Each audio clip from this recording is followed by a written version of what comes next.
خل القرآن يسدده خلق القرآن ويرشده يسعى في العلم ويؤثره ويثابر فيه ويسنده أولى حق لا يغفله حق المولى فيوحده ينقاد لشرعة خالقه ليس الشهوات.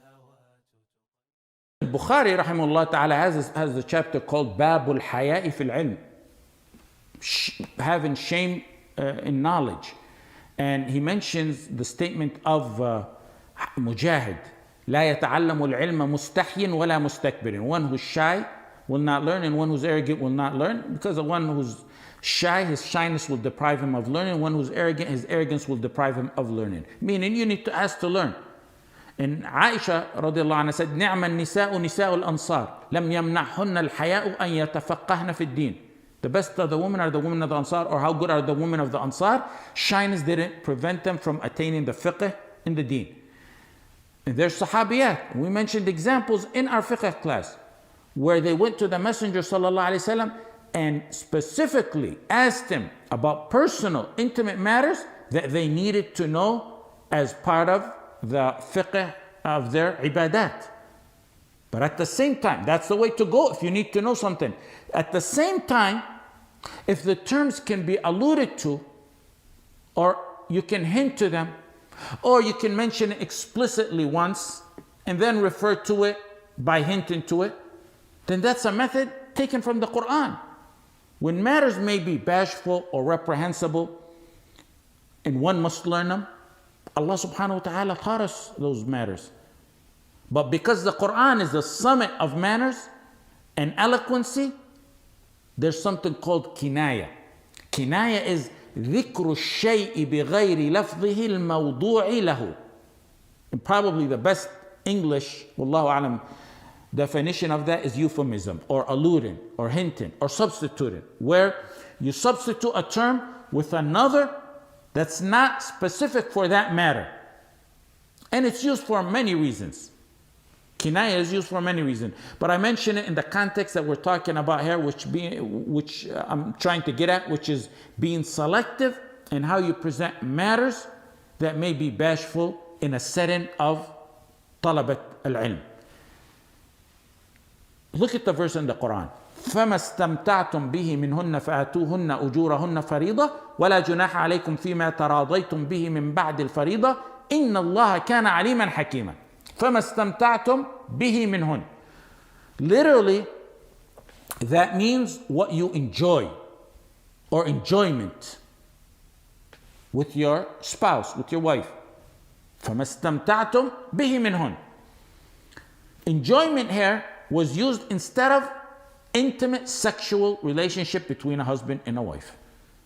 Instead of explicitly mentioning sexual intercourse, it was alluded to with mentioning enjoyment. فَمَا اسْتَمْتَعْتُمْ بِهِ مِنْهُنْ. Another example. حُرِّمَتْ عَلَيْكُمْ أُمَّهَاتُكُمْ وَبَنَاتُكُمْ وَأَخَوَاتُكُمْ وَعَمَّاتُكُمْ وَخَالَاتُكُمْ وَبَنَاتُ الْأَخِ وَبَنَاتُ الْأُخْتِ وَأُمَّهَاتُكُمُ اللَّاتِي أَرْضَعْنَكُمْ وَأَخَوَاتُكُمْ مِنَ الرَّضَاعَةِ وأمهات نسائكم وربائبكم اللاتي في حجوركم من نسائكم اللاتي دخلتم بهن. Right here, اللاتي دخلتم بهن.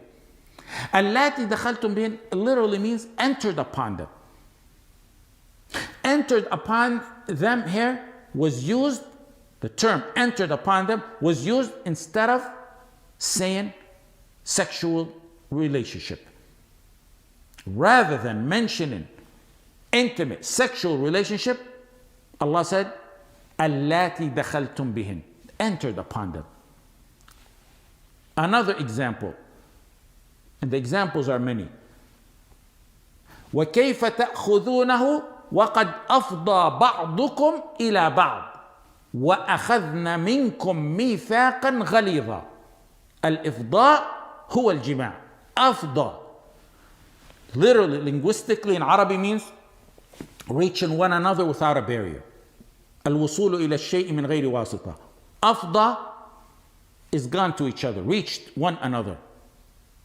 أفضى was used instead of actual sexual intercourse, the term sexual intercourse. Another one, واللاتي تخافون نشوزهن فعظوهن واهجروهن في المضاجع واضربوهن فإن أطعنكم فلا تبغوا عليهن سبيلا إن الله كان عليا كبيرا. واهجروهن في المضاجع. The verse pertaining to disputes between a husband and his wife. Allah subhanahu wa ta'ala said, وَهْجُرُوهُنَّ فِي الْمَضَاجِعِ. Leave them in bed alone. Abandon them in bed. وَهْجُرُوهُنَّ فِي الْمَضَاجِعِ. Leave them alone in bed. That term, the way it's used, was substituted for sexual intercourse. Because the ulama mentioned that in this level of difficulty between husband and wife, he should be in the same bed with her, but not have sexual relationship. So abandon them in bed was used instead of just sexual intercourse. Not really abandon them sleeping somewhere on the couch while she's on the bed.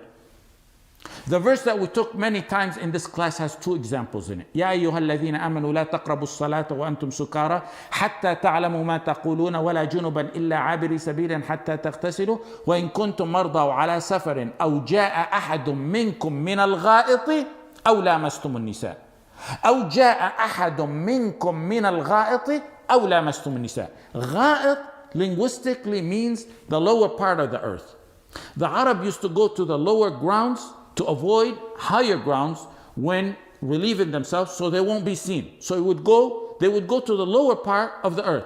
So غائط in reality is a description of the place they used to relieve themselves. It was kinaya. It was kinaya instead of saying actual defecating. And in the same verse, right after that, أو جاء أحد منكم من الغائط أو لامستم النساء. In this class, we took لامستم. لامستم, touching. لامستم means to touch, contact. Touch or contact here in this verse refers to sexual relationship. الملامسة, Ibn Abbas said, الملامسة الجماع ولكن الله كريم يكني بما يشاء. Ibn Abbas said, لامستم, that term, is sexual relationship. But Allah is Kareem, who substitutes as He wishes. And like that also is the verse of Isa and his mother, عليهم السلام. ما المسيح ابن مريم إلا رسول قد خلت من قبله الرسل وأمه صديقة كانا يأكلان الطعام. The verse is saying Isa, simply saying Isa and his mother used to eat food.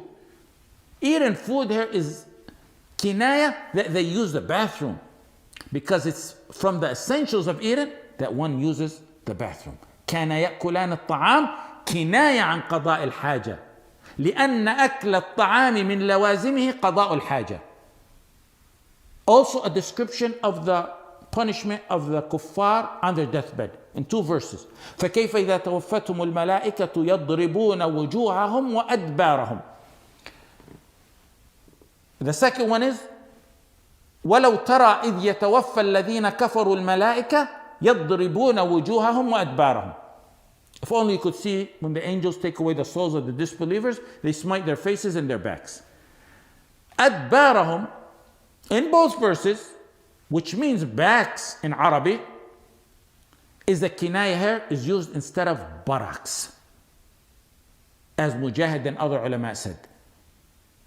The Quran is the word of Allah, and it's perfected in every way, and it's in the highest of all standards, and so we should learn its style in our speech, especially as talabat ilm. We're talking about the choice of words in the context of teaching bashful, or what you may refer to as bashful fiqh matters. Why is alluding used in the Quran?